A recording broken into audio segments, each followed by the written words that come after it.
On the note that you concluded with, that is Hurricane Sandy. Thank you. There were $829 million to the department for mitigation in the Northeast because of the storm. It is gratifying to hear that Rhode Island's wildlife refuges will receive support in this way.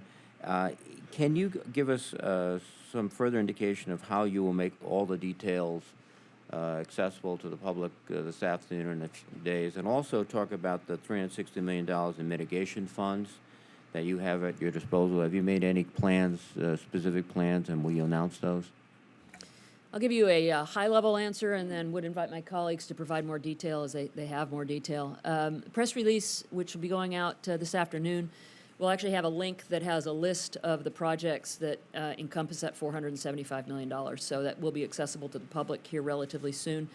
On the mitigation funds, there is a lot of work done to look at the building up sand and berms, actually using sand from the Outer Continental Shelf to make those habitats more resilient.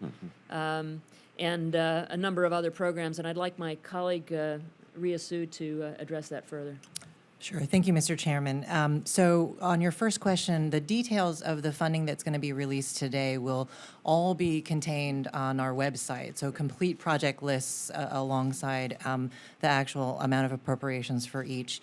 In addition to that, with respect to the mitigation, we are working very hard to come up with the best strategy that we can for those mitigation funds. We absolutely appreciate your leadership and the leadership of this committee for giving us the opportunity to really think about mitigation and to really try to maximize the impact that we have to create resiliency on the ground. And so we are working with both our partners within the federal government, but also partners outside of the federal government to come up with a strategic plan that can ensure that those funds are spent as wisely and as effectively as possible. And you're not ready today to commit those funds. You're still working on the plan. That's correct. The funds today are just the recovery and restoration funds, sir. Thank you very much.